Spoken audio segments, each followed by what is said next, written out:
Dahulu kala, di sebuah desa yang tenang yang dikelilingi perbukitan, hiduplah seorang anak laki-laki bernama Koji.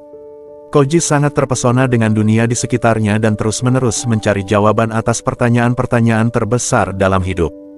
Dia penuh rasa ingin tahu dan selalu bersemangat untuk belajar lebih banyak. Suatu hari, dia mendengar tentang seorang guru bijaksana yang tinggal di puncak bukit dekat desa. Dikatakan bahwa guru itu memiliki pengetahuan mendalam tentang kehidupan dan dapat membimbing siapapun yang mencari kebijaksanaan. Koji merasakan dorongan kuat untuk bertemu dengan guru Zen itu, jadi dia memutuskan untuk mendaki bukit dan mencari bimbingan sang guru. Suatu hari, dia memulai perjalanannya dan mendaki bukit.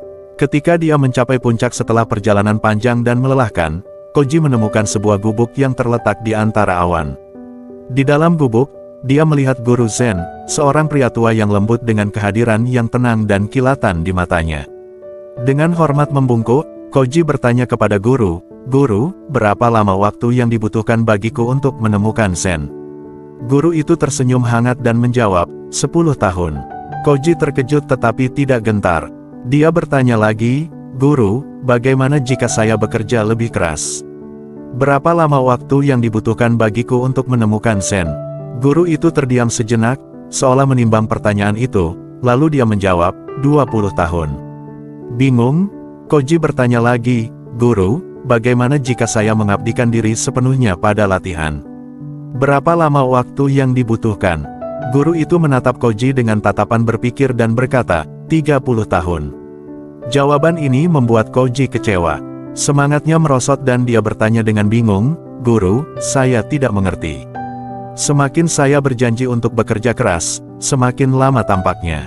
Mengapa?" Guru itu memandang Koji dengan senyum tenang dan berkata, "Ketika kamu hanya memiliki satu mata yang tertuju pada tujuan, kamu hanya memiliki satu mata pada jalan." Koji tidak sepenuhnya mengerti kata-kata guru itu, jadi guru itu menjelaskan lebih lanjut, bayangkan memanjat pohon untuk mencapai buah matang di puncaknya. Jika kamu terus melihat buah itu dan memikirkan betapa enaknya rasanya, kamu mungkin kehilangan pegangan dan jatuh. Tetapi jika kamu fokus pada setiap langkah, di mana harus meletakkan tangan dan kaki, bagaimana rasanya kulit kayu, dan udara segar di sekitarmu, kamu akan menikmati pendakian dan mencapai puncak dengan selamat. Dalam hidup, sama seperti memanjat pohon itu.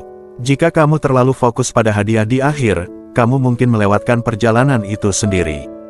Jadi, apakah kamu sedang mempelajari sesuatu yang baru, melatih keterampilan, atau bekerja menuju suatu tujuan? Ingatlah untuk fokus pada upaya yang kamu lakukan di sepanjang jalan.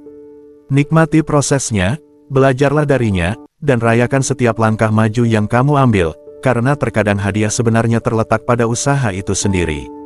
Koji mendengarkan dengan saksama dan memikirkan apa yang dikatakan guru itu.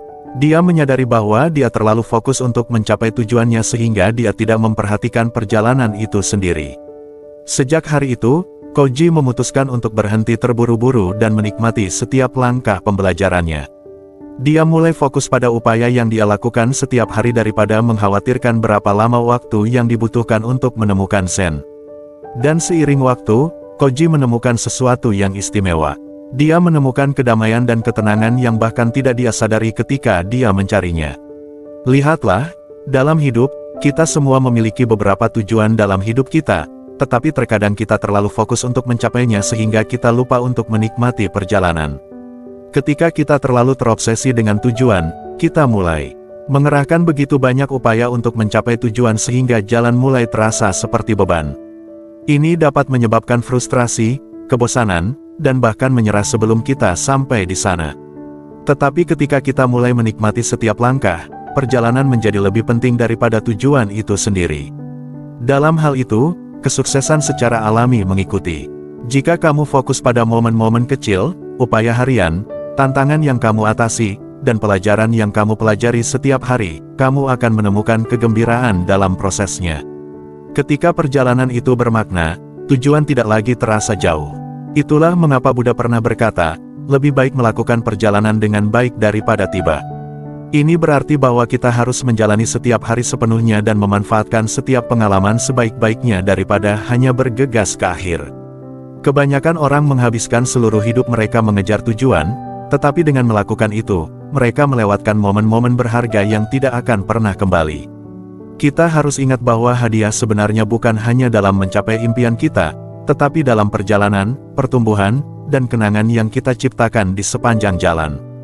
Jadi, nikmati setiap momen perjalananmu karena itulah yang membuat hidup benar-benar berharga.